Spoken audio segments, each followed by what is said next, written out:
Fortune estates 22 లక్షలకే 3 BHK simplex villa. వివరాలకు ఈ numbers ని సంప్రదించండి. అట్లానే నంది కొట్కూరులో అక్కడికి వెళ్ళే 2 రోజుల ముందలు జరిగింది. ఇది రంజాన్ పండగప్పుడు. అది కూడా నాకు కదిలివేసింది. ఎందుకంటే మనం ప్రతి మతాన్ని మనం గౌరవించాలి. అందరూ ఒకటే.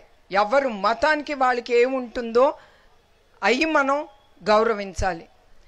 ఆ అమ్మాయి నమాజ్ చదువుకోవటానికి వెళ్ళేటప్పుడు వైసీపీ నాయకుడు ఆ అమ్మాయిని బుర్ఖాన్ తీశాడు. నానా మాటలు అన్నాడు.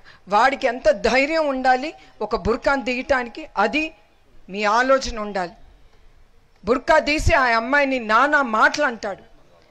అది భరించలేక ఆ పిల్ల కొడుకు ఎదురు తిరిగితే ఆ అబ్బాయిని కూడా ఈ వైసీపీ నాయకుడు చెప్పు తీసి కొడతాడు.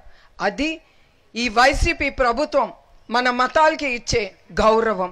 అది మీరందరూ గుర్తుంచుకోవాలి. అట్లానే ఈ వైసీపీ గవర్నమెంట్ మైనారిటీకి ఇస్లామిక్ బ్యాంక్ మైనారిటీ మహిళలకు పెన్షను 45 ఏళ్ళకే ఇస్తామన్నారు. అది ఇవ్వకుండా ఆపేశారు.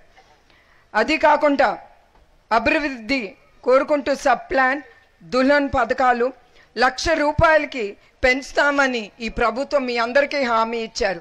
ఆ హామీలు కూడా నెరవేర్చట్లేదు. ఈ వైసీపీ ప్రభుత్వం మీ ఓటు కోసం అన్ని పథకాలు ఇస్తామని ప్రతి వర్గానికి వాళ్ళు హామీ ఇస్తున్నారు.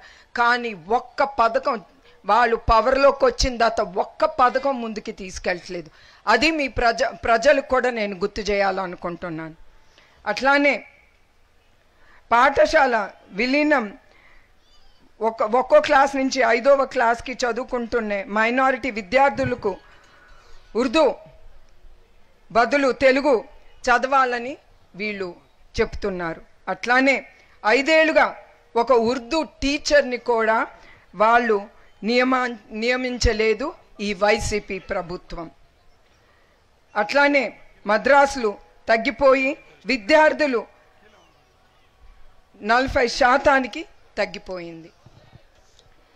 ఎందుకంటే ఇవన్నీ మీకు ముఖ్యం. అవునా కాదండి? మద్రాసుల వాళ్ళు చదువులు చెప్పటానికి, మీ ఖురాన్ కానీ ఉర్దూ చెప్పటానికి. అట్లా దాదాపు 80% వక్ఫ్ బోర్డు భూములు ఆక్రమించుకుంది ఈ వైసీపీ ప్రభుత్వం.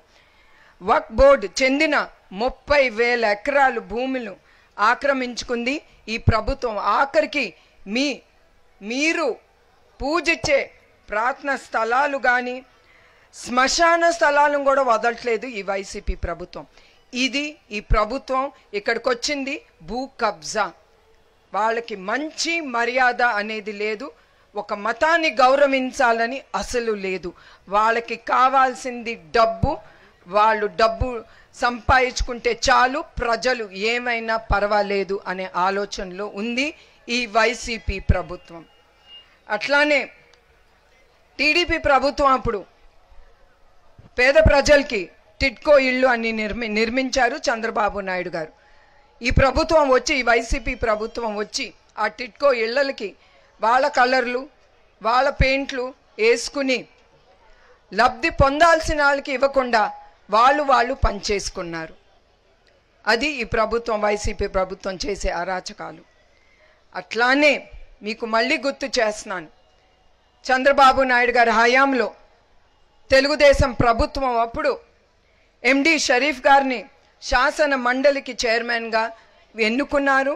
అట్లానే లాల్ జన్ బాషా గారిని పార్లమెంట్ సభ్యునిగా తీసుకెళ్లారు, బాధ్యత నిర్వహించారు.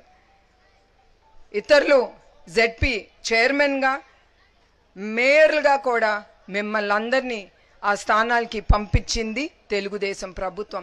మైనారిటీలు అనేది మర్చిపోకుండా. చంద్రబాబు నాయుడు గారు ఒకటే నమ్ముతారు, అన్ని మతాలు ఒకటే, అన్ని మతాలకి మన డ్యూటీ మనం చెయ్యాలి, వాళ్ళని గౌరవించాలనేదే చంద్రబాబు నాయుడు గారు ఎప్పుడు అనుకునేవారు. అట్లానే టీడీపీ ప్రభుత్వం అప్పుడు రంజాన్ తోఫా కింద 11 లక్షల ముస్లిం కుటుంబాలకు 140 కోట్ల రూపాయలతో కిరాణా సామాగ్రి అందజేసింది తెలుగుదేశం గవర్నమెంట్. మీరు సంతోషంగా ఉండాలని.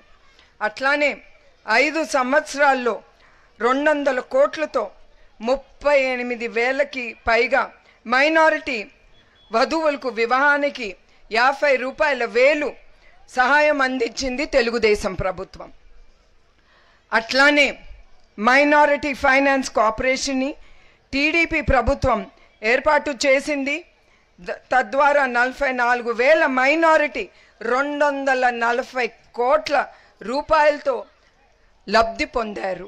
సుమన్ టీవీలో మీ పర్సనల్ అండ్ బిజినెస్ ప్రమోషన్స్ కోసం కింది నెంబర్కి కాంటాక్ట్ చేయండి.